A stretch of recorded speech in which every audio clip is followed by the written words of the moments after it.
اعوذ باللہ من الشیطان الرجیم بسم اللہ الرحمن الرحیم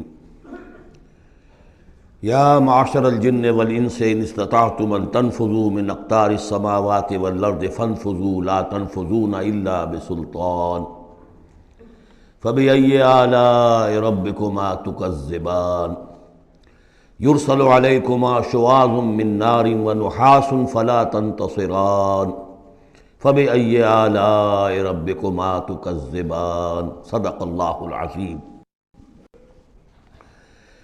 چونکہ اس سے پہلے آیت آ چکی ہے سنفرغ لکم ایھا الثقلان، دو بھاری قافلے جو ہیں اللہ تعالیٰ کی مخلوقات میں سے، ایک قافلہ انسانیت اور ایک قافلہ جو جنوں پر مشتمل ہے۔ اب یہاں اس آیت میں آیت نمبر 33 میں براہ راست ان سے خطاب ہے، اے گروہ جن اور اے گروہ انس، یا معاشر الجن والانس ان استطعتم، اگر تمہارے اندر استطاعت ہے، طاقت رکھتے ہو، ان تنفذوا من اقطار السماوات والارض، کہ تم نکل بھاگو آسمانوں اور زمین کے دائروں سے، کناروں سے، فانفذوا تو نکل جاؤ، لا تنفذون الا بسلطان، نہیں نکل سکو گے مگر اللہ تعالیٰ کی سرعت کے ساتھ۔ یہ آیت مبارکہ مشکلات القرآن میں سے ہے، پوری طرح ہم شاید ابھی نہ سمجھ پائیں جب تک کہ اور ہمارا علم جو ہے کائنات کے بارے میں، کاسموس کے بارے میں اور علم بڑھ نہیں جاتا۔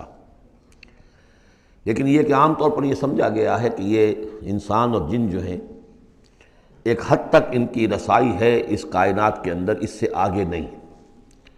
جیسے کہ آ چکا ہے، میں پہلے بھی بیان کیا ہے کہ جنات کے لیے غالباً یہ ہمارا جو سولر سسٹم ہے، یہ پورا جو ہے یہ ان کی جولان گاہ ہے، اس میں یہ جائیں جدھر جائیں چلے جائیں، اس سے آگے نہیں۔ انسانوں کا معاملہ یہ ہے کہ وہ اس کے اندر بھی جو بھی فاصلہ طے کرتے ہیں، وہ ظاہر بات ہے کہ وہ اس کے لیے مشینیں ایجاد کر کے جہاں تک جا رہے ہیں، لیکن اس پورے سولر سسٹم تک بھی ان کی رسائی ممکن نہیں ہوگی۔ لیکن یہ کہ ایک گمان میرا ہے جو میں آپ کے سامنے پیش کر رہا ہوں کہ قرآن مجید جب آسمانوں اور زمین کی بات کرتا ہے تو وہ مراد ہوتی ہے کل کائنات، کل یونیورس، اور کل یونیورس کے کناروں سے نکل بھاگنا، اس کے کیا معنی ہے؟ اس کے معنی یہ ہے معدوم ہو جانا، یعنی یہ کہ جہنم میں پڑنے والے چاہیں گے کہ ہم معدوم ہو جائیں۔ کاش کہ جیسا کہ ہم نے پڑھا تھا سورہ نساء میں، فَكَيْفَ إِذَا جِئْنَا مِن كُلِّ أُمَّةٍ بِشَهِيدٍ وَجِئْنَا بِكَ عَلَىٰ هَٰؤُلَاءِ شَهِيدًا۔ اس روز انسان چاہیں گے کہ اس طرح زمین شق ہو جائے، وہ اس میں دھس جائے اور زمین اوپر سے برابر کر دی جائے۔ یہ تو ہوگا یوم الحساب کو۔ لیکن سوال یہ ہے کہ من اقطار السماوات والارض، تمام آسمانوں اور زمین کے کناروں سے نکل بھاگنا، معدوم ہونا، یہ بھی بس میں نہیں ہے۔ اللہ کے اذن سے ہی ہم بنے ہیں، ہمیں وجود عطا ہوا ہے، اور اللہ ہی کا اختیار ہے جو ہمیں معدوم کر سکتا ہے۔ ہم لاکھ چاہیں کہ معدوم ہو جائیں، معدوم نہیں ہو سکتے، یہ بھی ہمارے اختیار سے باہر ہے۔ اذن رب ہی ہو تو ہم معدوم ہوں بغیر اذن رب۔ یہاں پر ویسے جو الا بسلطان، اللہ کا حکم، اللہ کی مرضی، اللہ کی سند، اس طرح کی کوئی بات ہے، اگرچہ عام طور پر بات وہ سمجھی گئی ہے جو پہلے میں نے بتایا ہے، میرا گمان یہ ہے واللہ عالم۔ بہرحال مشکلات القرآن میں سے ہے۔ فَبِأَيِّ آلَاءِ رَبِّكُمَا تُكَذِّبَانِ، تو تم اپنے رب کی کن کن نعمتوں اور کن کن صناعیوں اور کاریگریوں اور کن کی قدرتوں کا انکار کرو گے۔ یرسل علیکما شواظ من نار، تم پر پھینکے جائیں گے شعلے بھڑکتے ہوئے آگ کے، ونحاس، اور دھواں ملا ہوا، وہ آگ جس میں کہ دھواں ملا ہوا ہو، فلا تنتصران، پھر تم بدلہ نہیں لے سکو گے۔ فبأي آلاء ربكما تكذبان، فإذا انشقت السماء، جب آسمان پھٹ جائے گا، فكانت وردة كالدہان، تو ایسے ہو جائے گا گلابی رنگ کا جیسے کہ تیل کی تلچھٹ ہوتی ہے۔ جب تیل کو صاف کیا جاتا ہے تو اس کے نیچے جو تلچھٹ رہ جاتی گلابی رنگ کی۔ فبأي آلاء ربكما تكذبان فيومئذ لا يسأل عن ذنبه انس ولا جان، تو اس روز کوئی پوچھنے کی ضرورت نہیں ہوگی ان کے گناہوں کے بارے میں، نہ انسانوں سے نہ جنوں سے۔ اللہ تعالیٰ پوچھے گا، حساب کتاب بھی ہوگا، لیکن یہ کہ اپنی جگہ پر ہر ایک کے چہرے پر لکھا ہوگا اس کا انجام۔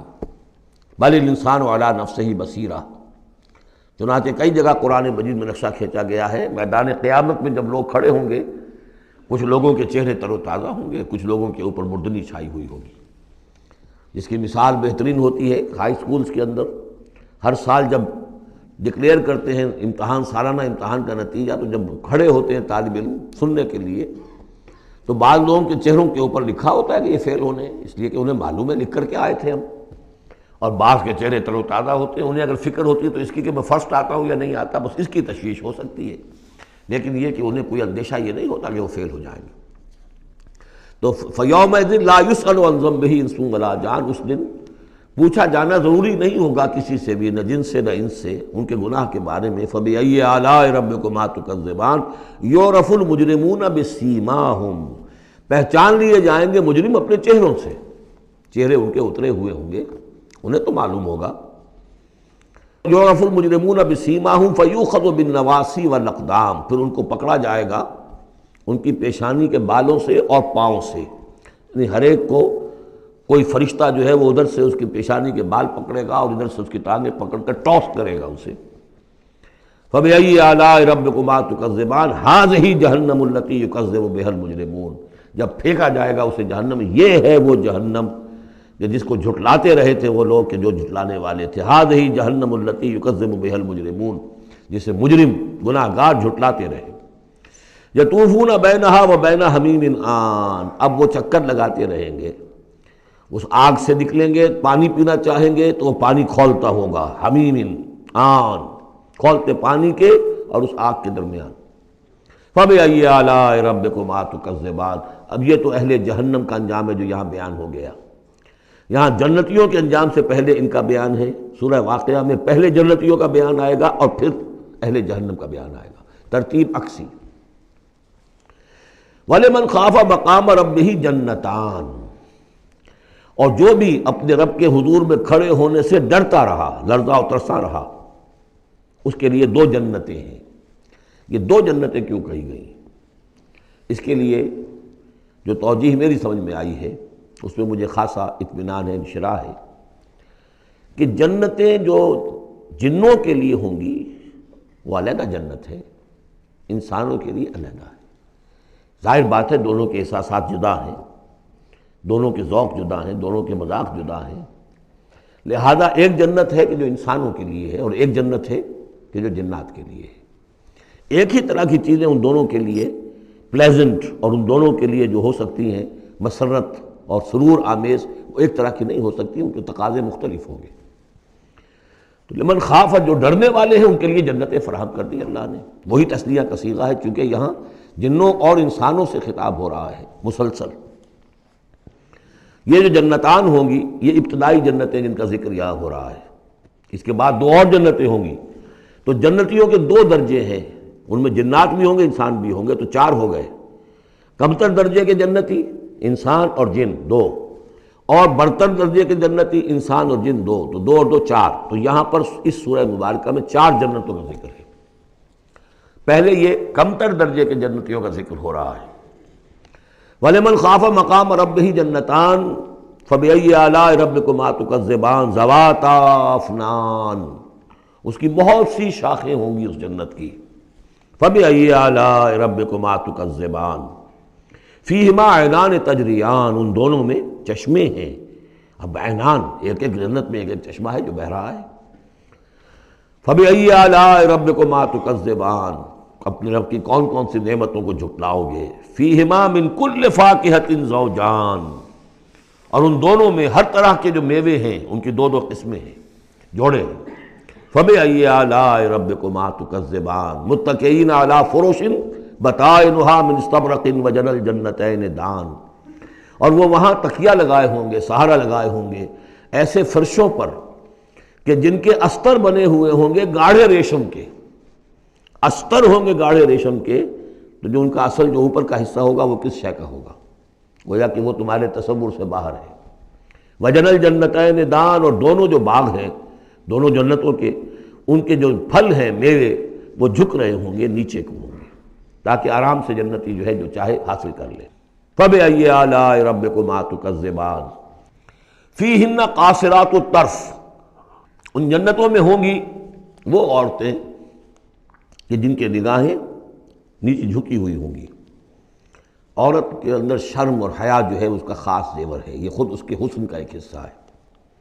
تو نگاہوں کا نیچا ہونا یہ اصل میں حیا اور شرم کی علامت ہے، نیچے نگاہ والیاں۔ لم یطمثن انس قبلہم ولا جان، ان کو چھوا نہیں ہوگا اس سے پہلے نہ کسی انسان نے نہ جن نے، ان سے پہلے۔ یعنی ظاہر بات ہے کہ جو جنوں کی جنت ہے اس میں ان کی مناسبت سے ان کے لیے بیویاں ہوں گی، اور جو مردوں کی انسانوں کی جنت ہے ان کے لیے ان کی مناسبت سے ہوں گی، اور وہ جو ہوں گی جو جنت جو جنات کی ہے ان میں جو بھی ان کے لیے ہوں گی ان کی بیویاں انہیں بھی کسی جن نے پہلے چھوا نہیں ہوگا، اور اسی طرح انسانوں کے لیے جو جنت ہوگی اس میں جو ان کو بیویاں دی جائیں گی ان کو کسی انسان نے پہلے نہیں چھوا ہوگا۔ فَبِأَيِّ آلَاءِ رَبِّكُمَا تُكَذِّبَانِ كَأَنَّهُنَّ الْيَاقُوتُ وَالْمَرْجَانُ، وہ جو ہوں گی بیویاں دی جائیں گی ان جنتوں میں وہ ایسے ہوں گی جیسے لال اور مونگے۔ فَبِأَيِّ آلَاءِ رَبِّكُمَا تُكَذِّبَانِ هَلْ جَزَاءُ الْإِحْسَانِ إِلَّا الْإِحْسَانُ، کیا احسان کا، بھلائی کا، نیکی کا بدلہ احسان اور بھلائی کے سوا بھی کچھ ہو سکتا ہے؟ ان لوگوں نے اللہ کے لیے، اللہ کے دین کے لیے، اللہ کے احکام کی پابندی میں جو کچھ بھی انہوں نے محنتیں کی، کوششیں کی، اب ظاہر بات ہے کہ اللہ تعالیٰ کو اس کا بدلہ انہیں دینا ہے انہی صورتوں میں۔ وَمِن دُونِهِمَا جَنَّتَانِ، اور ان سے پرے دو جنتیں اور ہیں۔ اب اس میں مفسرین کے مختلف اقوال ہیں، پہلی جنتیں کن کی ہیں، دوسری جنتیں کن کی ہیں، اس لیے کہ اس کے لیے دو الفاظ جو آئیں گے سورہ واقعہ میں آئیں گے کہ ایک اصحاب الیمین ہے اور ایک مقربون ہے۔ ایک وہ ہے جو آگے اللہ کے بہت ہی مقرب بارگاہ ہو جاتے ہیں، اولئک المقربون، اور ایک وہ ہیں کہ جو داہنے والے ہیں، اور ایک ہے شمال والے۔ تو ایک تو ہے بنیادی، یہ گمراہ تھے، یہ جہنمی، یہ نیک تھے، اور یہ جو ہے جنتی ہیں، لیکن ایک ہے بہت آگے والے، فالسابقون السابقون اولئک المقربون، وہ لوگ جو آگے نکل جانے والے ہیں، وہ جو بلند تر نیکیوں والے ہیں، بلند تر مقامات والے ہیں۔ جیسے کہ سورہ توبہ میں ہم نے پڑھا تھا والسابقون الاولون من المہاجرین والانصار والذین اتبعوہم بإحسان، تو دو درجے ہو گئے تھے۔ تو اس طرح یہاں پر جو میرے نزدیک پہلی جنتوں کا تذکرہ جو ہے وہ در حقیقت ہے جو کم تر جنتی ہیں، اصحاب الیمین، اور اب جو تذکرہ ہو رہا ہے وہ ہے جنت ان کی کہ جو مقربین بارگاہ ہیں، سابقین۔ وَمِن دُونِهِمَا جَنَّتَانِ، اور ان دونوں کو پرے اور دو جنتیں ہوں گی۔ فَبِأَيِّ آلَاءِ رَبِّكُمَا تُكَذِّبَانِ، یہ بھی دو ہوں گی، ایک جنات کے لیے اور ایک انسانوں کے لیے۔ مُدْحَامَّتَانِ، بڑے گہرے سبز رنگ کی جنتیں ہوں گی، سبز کاہی جسے ہمارے ہاں کہا جاتا ہے، گہرا سبز، سیاہی مائل سبز، اتنی گہرا سبز ہو کہ سیاہی مائل ہو جائے۔ یہ میں ابھی عرض کروں گا، اس کی ایک خاص پس منظر ہے۔ فَبِأَيِّ آلَاءِ رَبِّكُمَا تُكَذِّبَانِ فِيهِمَا عَيْنَانِ نَضَّاخَتَانِ، اس میں دو چشمے ہیں ابلتے ہوئے۔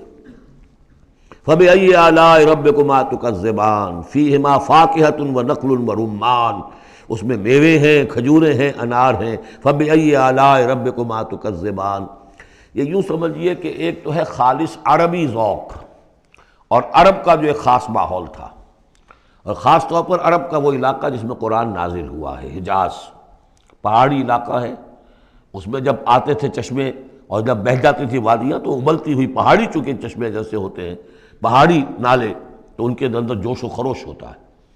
اور دوسرے کہ وہاں پر جو باغات ہوتے تھے کھجور کے درخت، اور وہاں پر وہ سبزی جو رنگ ہے ان کا وہ سبزی مائل گہرا، اور اسی کے اندر پھر جو چھاؤں ہے، تو جو ان کا تصور ہے ایک عربی ذوق ہے، ایک عجمی ذوق ہے۔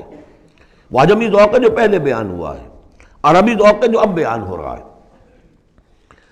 فیہما فاکہۃ ونخل ورمان، اب یہ چیزیں جو ہیں یہ عرب کے اندر کھجوریں ہیں، انار ہیں۔ فبأی آلاء ربکما تکذبان فیہن خیرات حسان، اس میں ہوں گی بہت ہی اچھی عورتیں، نہایت خوبصورت۔ فبأی آلاء ربکما تکذبان حور مقصورات فی الخیام، اب یہاں حور کا لفظ آیا، پہلے میں نہیں آیا ہے۔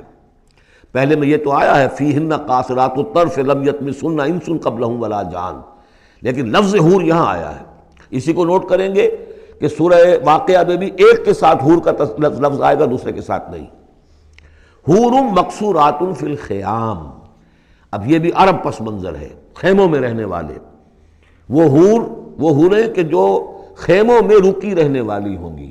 ظاہر بات ہے کہ وہاں پر تو عام طور پر شہر بہت کم تھے، پورے عرب کے اندر، حجاز کے اندر بہت کم، جو عام طور پر جو آبادیاں تھیں وہ خیموں میں رکی رہنے والیاں۔ وقرن فی بیوتکن ولا تبرجن تبرج الجاہلیۃ الاولی، وہ شمع محفل نہیں بنتی بلکہ وہ چراغ خانہ بنتی ہیں۔ حور مقصورات فی الخیام فبأی آلاء ربکما تکذبان لم یطمثہن انس قبلہم ولا جان، نہیں انہیں چھوا ہوگا ان سے پہلے نہ کسی انسان نے اور نہ کسی جن نے۔ یہ ان دونوں کے میرے نزدیک علیحدہ علیحدہ، جنات کی جو جنت ہے ان میں جو ان کے لیے عورتیں اور بیویاں فراہم کی جائیں گی انہیں کسی جن نے نہیں چھوا ہوگا ان سے پہلے، اور جو انسانوں کے لیے جنت ہوگی وہاں جو انہیں بیویاں دی جائیں گی اور حوریں دی جائیں گی انہیں کسی انسان نے نہیں چھوا ہوگا۔ فَبِأَيِّ آلَاءِ رَبِّكُمَا تُكَذِّبَانِ مُتَّكِئِينَ عَلَىٰ رَفْرَفٍ خُضْرٍ وَعَبْقَرِيٍّ حِسَانٍ، وہ تکیہ لگائے بیٹھے ہوئے ہوں گے سب مسندوں پر اور بڑے قیمتی نفیس بچھونوں پر۔